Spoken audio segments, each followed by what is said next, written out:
பாட்டாளி மக்கள் கட்சியின் சார்பாக தலைவர் அன்புமணி அவருடைய உத்தரவுப்படி இன்றைக்கு அயோத்தியா பட்டத்திலே ரயில்வே மேம்பாலம் அமைப்பதற்கான பாட்டாளி மக்கள் கட்சியினுடைய போராட்டம் இங்கே நடந்து கொண்டிருக்கின்றது. இந்த ரயில்வே கேட்டானது தினசரி 15க்கும் மேற்பட்ட நேரங்களிலே ரயில்வே கேட்டை இங்கே தொடர்ந்து மக்களுக்கு இடையூறாக இருந்து கொண்டிருக்கின்றது. இன்னைக்கு சேலம் மாநகர பகுதியில் இருக்கின்ற இந்த ரயில்வே கேட்டிற்கு இதுவரை மத்திய மாநில அரசுகள் மேம்பாலம் கட்டுவதற்கான உரிய நடவடிக்கை எடுக்காமல் இருக்கிறார்கள். இதனாலே ஆயிரக்கணக்கான மக்கள் 108 ஆம்புலன்ஸ் உள்ளிட்ட அவசர சிகிச்சை உள்ளிட்ட எந்த மக்களும் இந்த சாலையை கடப்பதற்கு மிக சிரமப்படுகிறார்கள். அரூர் ஊத்தங்கரை சேலம் இந்த ரோடு என்பது ரோடு இன்றைக்கு தேசிய நெடுஞ்சாலை அதற்கு முன்பாக தூப்பூருக்கு மேலே பஞ்சவாடிக்கு மேலாக 4 வழி சாலை திட்டத்தை நிறைவேற்றிருக்கிறார்கள். அவ்வளவு வாகனங்கள் வரும் பொழுது இங்க சேலம் இந்த பகுதிக்கு வரும் பொழுது ரயில்வே கேட் தடையாலே மக்கள் மிக இடையூறுக்கு ஆளாக்கப்பட்டிருக்கிறார்கள். எங்களுடைய தலைவர் அண்ணன் அன்புமணி அவர்களும் மத்திய ரயில்வே துறை அமைச்சர் அவர்களிடமும் நிதின் கட்கரி போக்குவரத்து அமைச்சர் அவர்களிடமும் இது சம்பந்தமான மனுவை கொடுக்க இருக்கிறார்கள்.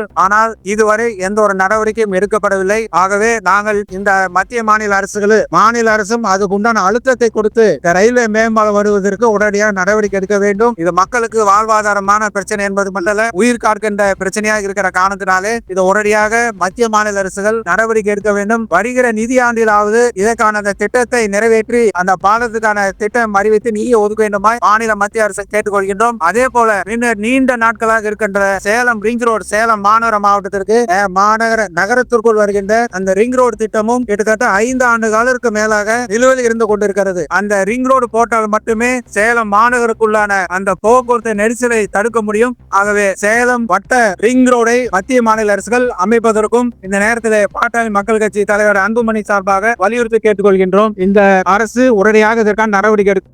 நம்ம ஊர் செய்திகளை பார்க்க நம்ம ஊர் சேனல் ஷபா நியூஸ் தமிழ மறக்காம ஃபாலோ பண்ணிக்கோங்க.